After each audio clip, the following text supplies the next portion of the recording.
मैं गौतम एंड मैं हूं 9th डी का छात्र और मेरा टॉपिक है विराम चिन्ह और उसके प्रकार। तो आपने देखा होगा कि काफी वाक्यों में या फिर कहानियों में जो मतलब बीच में जो मतलब एक वाक्य जब खत्म होता है, एक लाइन खत्म होती है तो उसके बाद एक चिन्ह लगता है रुकने के लिए, जहां पे हम रुकते हैं। जहाँ पे आपने काफी टीचर्स को भी देखा होगा, जब वो बोलते हैं, कोई भी कहानी सुनाते हैं या फिर वाक्य बोलते हैं तो उसके बीच में वो रुकते हैं एक चिन्ह पे आके, तो वहां पे एक लाइन खत्म होती है तो उस चिन्ह को विराम चिन्ह कहते हैं। तो मैं बताऊंगा कि वो कितने टाइप के हैं। ओके, विराम चिन्ह की परिभाषा क्या है? विराम चिन्ह का अर्थ रुकना है। लिखित भाषा में प्रयोग किए जाने वाले लिखित चिन्हों को विराम चिन्ह कहते हैं। लेखक के भावबोध को सुबोध और सरल बनाने के लिए विराम चिन्ह की आवश्यकता होती है। अगर आपने कोई भी कहानी लिखी है या फिर कोई भी वाक्य लिख रहे हैं और उसमें विराम चिन्ह नहीं है तो जो पढ़ने वाला है उसको पता नहीं चलेगा कि कहाँ पे रुकना है, कौन सा वाक्य कहाँ पे खत्म होएगा। तो विराम चिन्ह बहुत महत्वपूर्ण है। ओके, विराम चिन्ह के प्रकार, ये आपके सामने विराम चिन्ह के कुछ प्रकार हैं। विराम चिन्ह 13 प्रकार के होते हैं और पूर्ण विराम, अर्ध विराम, अल्प विराम, प्रश्न सूचक चिन्ह, विस्मय सूचक चिन्ह, उदाहरण चिन्ह, योजक चिन्ह, विवरण चिन्ह, कोशक चिन्ह, हंसपद या फिर त्रुटिपूरक चिन्ह, निर्देशक चिन्ह और लाघव चिन्ह। ये यहाँ पे जो है ये विराम चिन्ह है, ये सारे जो है। ओके, पूर्ण विराम आपने देखा होगा जब वाक्य एक नॉर्मल जो मतलब एक सिंपल सा वाक्य होता है उसमें एक लाइन जब खत्म होती है तो एक ऐसा कुछ चिन्ह होता है तो उसे पूर्ण विराम कहते हैं। हम बोलते समय वाक्य खत्म होने के बाद विराम देते हैं, इसी प्रकार लिखते वक्त वाक्य खत्म होने के बाद पूर्ण विराम लगाते हैं। इसका प्रयोग विस्मयवाचक वाक्यों और प्रश्नवाचक वाक्यों को छोड़कर हर जगह किया जाता है। इस विराम चिन्ह के उदाहरण इस प्रकार है। अब जो भी वाक्य होते हैं कुछ प्रश्नवाचक होते हैं और कुछ विस्मयवाचक होता है। प्रश्नवाचक वो होता है जिसमें आप कोई प्रश्न पूछ रहे हैं तो उसमें इस चिन्ह का प्रयोग नहीं होता है। तो इसका एक एग्जांपल है, लड़के का पैर फिसल गया। अब यहाँ पे जो लड़के का पैर फिसल गया, यहाँ पे इतना मैं रुका हूं तो ये एक वाक्य हुआ, तो यहाँ पे एक चिन्ह हो गया तो इसे पूर्ण विराम कहते हैं। अब जो भी इसे पढ़ेगा तो वो यहाँ पे रुकेगा, यहाँ पे एक वाक्य खत्म हुआ है और इसके आगे चलेगा, सब बच्चे उसके पास गए, ये एक दूसरा वाक्य होगा, ये दूसरी लाइन होगी तो यहाँ पे एक और चिन्ह लग जाएगा। ठीक है। अर्ध विराम, जहां पूर्ण विराम की अपेक्षा कम देर और अल्प विराम की अपेक्षा अधिक देर तक रुकना हो वहां अर्ध विराम का प्रयोग करते हैं। विराम चिन्ह में से इस विराम चिन्ह के उदाहरण इस प्रकार हैं। अब अर्ध विराम क्या होता है? पूर्ण विराम में हम एक वाक्य के एंड में रुक जाते हैं, जब एक वाक्य खत्म होता है एंड दूसरी लाइन शुरू होती है। यहाँ पे अर्ध विराम में क्या होता है कि अगर हमें ज्यादा देर नहीं रुकना हो, यानी कि एक वाक्य में हमें 2 बार रुकना हो, जैसे कि अगर मैं एग्जांपल से बताऊं तो सूर्यास्त हो गया। अब यहाँ पे सूर्यास्त हो गया, ललिमा का स्थान कालिमा ने ले लिया। अब यहाँ पे ये है, ये एक ही वाक्य है, ये एक ही लाइन है, इसके अंदर 2 एक्शंस हो रहे हैं। ठीक है, तो इसमें सूर्यास्त हो गया, सूर्यास्त हुआ एंड उसके बाद ललिमा का स्थान कालिमा ने ले लिया। जब सूर्यास्त हुआ तो ललिमा का स्थान कालिमा ने ले लिया, तो इसमें जब सूर्यास्त हुआ तो वहां पे ये वाला चिन्ह लगेगा अर्धविराम, क्योंकि यहाँ पे रुका है वो। उसके बाद दूसरा वाक्य जो कि मतलब दूसरा हो रहा है, ललिमा का स्थान कालिमा ने ले लिया, ये एक वाक्य कंप्लीट हुआ, इसके बाद पूर्ण विराम लगेगा तो यहाँ पे वो रुक जाएंगे, ऐसा हमारा वाक्य कंप्लीट होता है। अल्प विराम, वाक्य के बीच में विराम उत्पन्न करने वाले विराम चिन्ह को अल्प विराम कहते हैं। अल्प विराम का प्रयोग नीचे दी गई परिस्थितियों में किया जाता है। इस विराम चिन्ह में इस विराम चिन्ह के उदाहरण इस प्रकार है। किसी वाक्य में 2 या 2 से अधिक समान पद वाले शब्दों में। ओके, तो अल्प विराम क्या होता है? अल्प विराम आपने देखा होगा कि कॉमा जो होता है, इंग्लिश में आपने देखा होगा कि कॉमा लगता है कि एक टाइम पे रुकना, एक ये भी एक तरह से अर्ध विराम का ही है, पर अर्ध विराम में थोड़ा सा ज्यादा रुकते हैं और इसमें थोड़ा कम रुकते हैं। तो अल्प विराम के जो एग्जाम्पल्स हैं, हाँ नहीं के बाद यहाँ पे एक ये लगा, यहाँ पे लगा अर्ध विराम। उसके बाद जैसे नहीं, मैं नहीं चल सकता हूं, यहाँ पे नहीं में हल्का सा रुका तो यहाँ पे अल्प विराम लगेगा, क्योंकि नहीं एक अलग है और मैं नहीं चल सकता हूं वो अलग है, तो ये एक वाक्य कंप्लीट होता है। यहाँ पे कॉमा लगेगा, कॉमा यानी कि अल्प विराम, इसे कॉमा भी बोलते हैं इंग्लिश में। ठीक है। उपविराम, अपूर्ण विराम में अपूर्ण विराम भी कहा जाता है इसको, उपविराम को अपूर्ण विराम भी कहा जाता है। जैसे ये चिन्ह है, जब किसी को अलग से दर्शाया जाता है। इस विराम चिन्ह के उदाहरण इस प्रकार है, जैसे राम खाना खाता है, शीर्षक माँ ममता की मूर्ति, यानी कि यहाँ पे क्या है कि जैसे राम खाना खाता है, ठीक है, यहाँ पे जो ये दूसरा एग्जांपल है शीर्षक माँ ममता की मूर्ति, यानी कि माँ के बारे में बताया जा रहा है, जो एक पर्सन है उसके बारे में बताया जा रहा है, तो उसमें वहां पे ये चिन्ह लगेगा जब बताया जा रहा है। जैसे कि माँ है, अब माँ एक अलग हो गया, माँ में सब कुछ आ जाता है, एंड ममता की मूर्ति, इससे वो समझ जाएगा कि हाँ वो माँ की ही बात कर रहा है, तो इसमें यहाँ पे ये चिन्ह लग जाएगा। सुमन चलिए आपको यमराज से मिलवाऊं।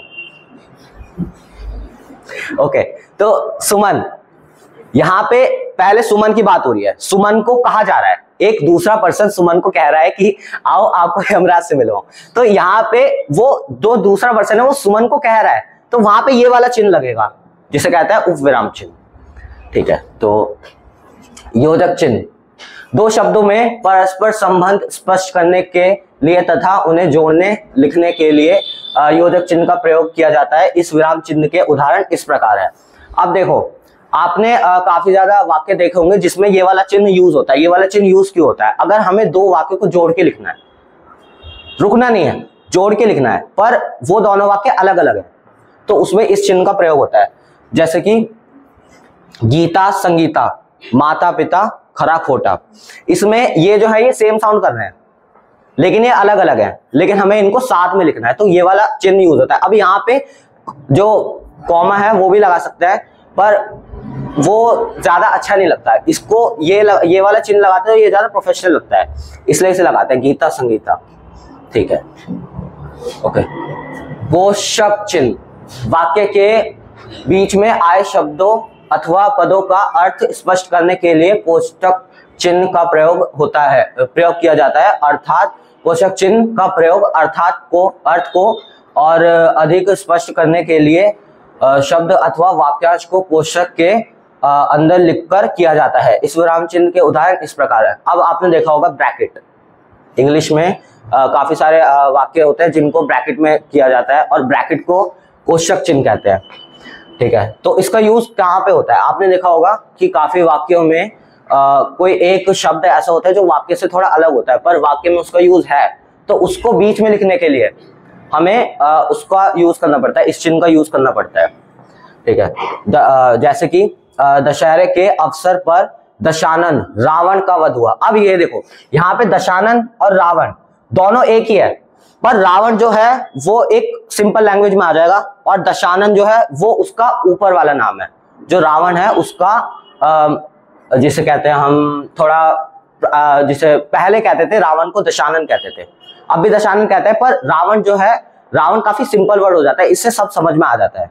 इसी वजह से हम इसको, जैसे कि दशानन है, अब यहाँ पे एक ही की बात हो रही है, तो इसको सिंपल लैंग्वेज में लिखने के लिए हमें कोष्ठक चिन्ह का प्रयोग करना पड़ता है, ठीक है। ओके, अवतरण या उदाहरण चिन्ह। अब यहाँ पे क्या होता है कि अगर आपको किसी वाक्य का उदाहरण देना है और उस वाक्य का उदाहरण को हमें अलग लिखना है, वाक्य के आगे लिखना है, जैसे कि उदाहरण देते हैं। अब मैंने जैसे उदाहरण दिया था तो वहां पे भी यूज किया था इस चिन्ह को, जैसे कि यह है, महावीर ने कहा अहिंसा परमो धर्म, ये अलग है। उसने कहा, महावीर ने कहा, तो इसको हमें अलग लिखना पड़ेगा। सबसे पहले यहाँ पे एक ये वाला चिन्ह लगेगा एंड देन ये वाला अवतरण या उदाहरण चिन्ह, ठीक है। तो इसने ये बोला, तो इसकी वजह से ये वाला चिन्ह लगेगा ताकि वो बता सके कि हाँ ये बोल रहा है, ये अलग है वहां से, ठीक है। विस्मय दिबोधक चिन्ह, वाक्य में हर्ष, विवाद, विस्मय, घृणा, आश्चर्य, करुणा, भय इत्यादि का बोध कराने के लिए विस्मय दिबोधक चिन्ह का प्रयोग किया जाता है। अर्थात विस्मय दिबोधक चिन्ह का प्रयोग अव्यय शब्द से पहले किया जाता है। इस विराम चिन्ह के उदाहरण इस प्रकार है। विस्मय दिबोधक यानी कि अचंभित हो जाना, यानी कि किसी को कोई आप मतलब या इसके लिए क्या वर्ड यूज करूं मैं, जैसे कि आप किसी को बता रहे हो कि हाँ अभी बता रहे हो, मतलब कि किसी को अटेंशन दे रहे हो या फिर मतलब किसी को आगाह कर रहे हो किसी चीज के लिए, तो उसमें ये वाला चिन्ह यूज होता है। जैसे हे राम, यह क्या हो गया, जैसे कि इसने यहाँ पे ये विस्मय में है, यहाँ पे सरप्राइज्ड है, तो उसमें ये वाला चिन्ह यूज हुआ विस्मय दिबोधक चिन्ह, क्योंकि वो विस्मय में है।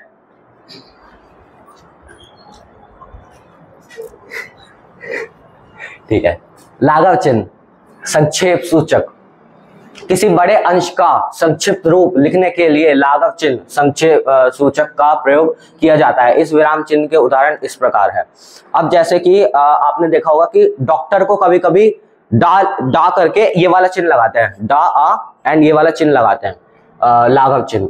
तो वो क्यों लगाता है? क्योंकि डॉक्टर काफी बड़ा हो जाएगा लिखने में, काफी जगहों पे हमें ज्यादा बार लिखना होता है डॉक्टर, तो उसी वजह से हम ये वाला चिन्ह लगाते हैं ताकि वो छोटा हो जाए पर सबको समझ में आ जाता है। जैसे कि अर्जित अवकाश के लिए आ ये वाला चिन्ह लगा, तो यहाँ पे इसमें समझ में आ जाएगा कि अर्जित जो है, अर्जित 2 बार यूज हुआ है इसी वजह से। डॉक्टर के लिए डा लगाते हैं, उत्तर प्रदेश के लिए उत्तर प्रदेश लगाता है उ और प्रा, और देन ये वाला चिन्ह लगाते हैं।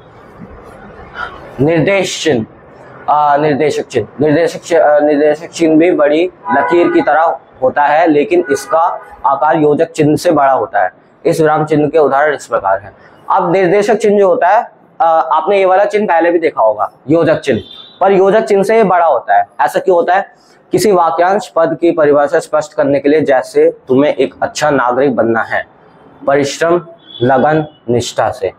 अब यहाँ पे एक मतलब एक किसी पर्सन को बोला कि तुम्हें एक अच्छा नागरिक बनना है एंड उसको उसने बताया कि कैसे करना है, ठीक है। अब उससे हमें समझ में आ जाता है कुछ और वर्ड्स, परिश्रम लगन निष्ठा से, और इसके लिए हमें ये वाला चिन्ह यूज किया क्योंकि ये अलग है, उस वाक्य से अलग है। उसने तो बोल दिया पर इसमें क्या वर्ड समझ में आते हैं उसे ये बोलते हैं, इसलिए ये चिन्ह लगाते हैं। ओके, विवरण चिन्ह।